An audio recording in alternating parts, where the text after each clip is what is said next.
fraude satânica prova ser uma poderosa e motivadora força para o mundo.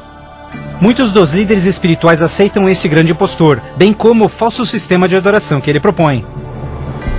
Com a intensificação das calamidades, líderes religiosos creem que o tempo não mais pode ser desperdiçado em convencer o mundo a aderir às doutrinas desse Messias contraventor. Aqui está a paciência dos santos. Aqui estão aqueles que guardam os mandamentos de Deus e a fé de Jesus. Nem todos serão enganados. Poucos serão aqueles que entenderão que a Bíblia havia alertado sobre esse incrível enganador, e eles sabem que o objetivo deste falso Messias é desviar o povo dos mandamentos de Deus. Mas essa não é a primeira vez que Satanás se apresenta como anjo de luz. Quando Jesus foi tentado no deserto, Satanás apareceu a ele disfarçado como glorioso mensageiro de Deus. Mas o inimigo de Deus se revelou quando tentou a Jesus em desobedecer a palavra de Deus. Portanto, mais uma vez, usando a mesma tática, o mal tenta enganar o mundo a desobedecer a lei de Deus. Ninguém pode servir a dois senhores, pois odiará um e amará o outro, ou será leal a um e desprezará ao outro. O mundo chegou a um momento decisivo em sua história. O falso Cristo e o conflito global estão dividindo o mundo em dois grupos distintos: aqueles que seguem a Bíblia e aqueles que seguem a besta. Ansiedade enche o coração do povo, e religião é o tópico supremo de todas as mentes.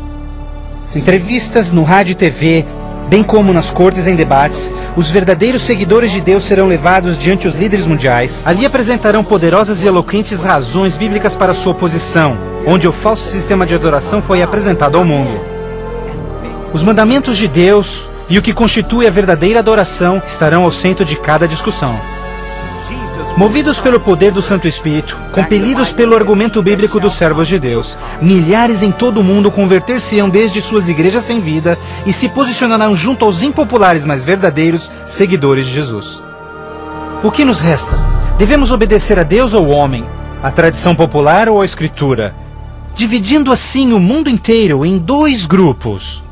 De um lado, aqueles que receberam o selo de Deus, e do outro lado, aqueles que receberam o sinal da besta.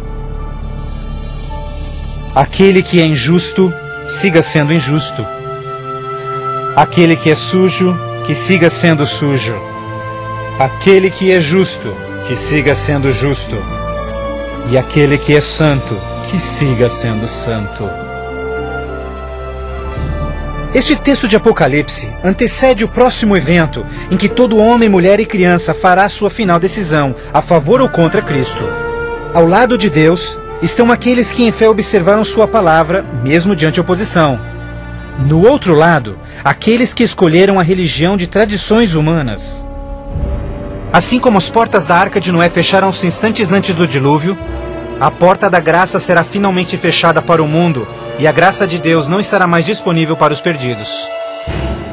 A segunda vinda de Cristo é iminente, mas primeiro, o mundo terá de atravessar as mais devastadoras pragas que jamais sobrevieram sobre a humanidade. Ouvi então uma voz vinda do templo dizendo aos 7 anjos: Vá e derrama sobre os povos as 7 taças da ira de Deus. O primeiro foi e derramou a sua taça sobre os povos, e se viu uma ferida feia e dolorosa nos homens que tinham o sinal da besta e que adoravam a sua imagem. A esperança começa a ser massacrada quando as 7 pragas do Apocalipse 16 começam a cair no mundo numa sucessão rápida de eventos. Estes serão os mais horríveis flagelos jamais vistos pelo homem. A primeira praga será extremamente dolorosa e provocará desmaios e agonizante sofrimento aos perdidos. Mais 6 devastadoras pragas rapidamente virão. O mar e os rios se tornarão em sangue. O sol terá tal força que provocará queimaduras com sua intensidade. De tal forma, praga após praga virão. O terror reinará, tornando o mundo inteiro prisioneiros do pânico. Durante este período, alguns dos salvos encontrarão abrigo em locais isolados e remotos, onde serão protegidos e mantidos por anjos do Senhor. Outros lançados em prisões, embora aparentemente abandonados pelo homem, não foram esquecidos por Deus.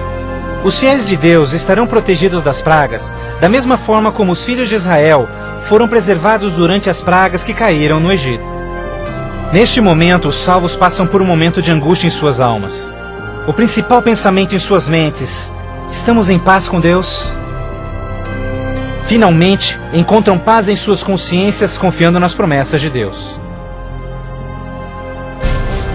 Assim sendo, o dragão irou-se com a mulher, e foi ao seu encontro para guerrear com os demais filhos dela, aqueles que guardam os mandamentos de Deus e têm o testemunho de Jesus Cristo. Persuadidos pelo falso Cristo, os miseráveis perdidos têm como única esperança para alívio das devastadoras pragas a eliminação daqueles que se opõem a eles. Então a decisão é tomada para caçar e exterminar em apenas um dia o povo de Deus que teimosamente apegou-se às Escrituras. Assim sendo, o campo de batalha espiritual tem aqueles que seguem as tradições humanas e adoram a besta contra aqueles que amam a Jesus e obedecem os seus mandamentos. Esta é a batalha final do Armagedon, o mundo perverso que chegou finalmente ao limite da paciência de Deus. E finalmente o momento em que Deus entra em cena para resgatar os seus filhos fiéis.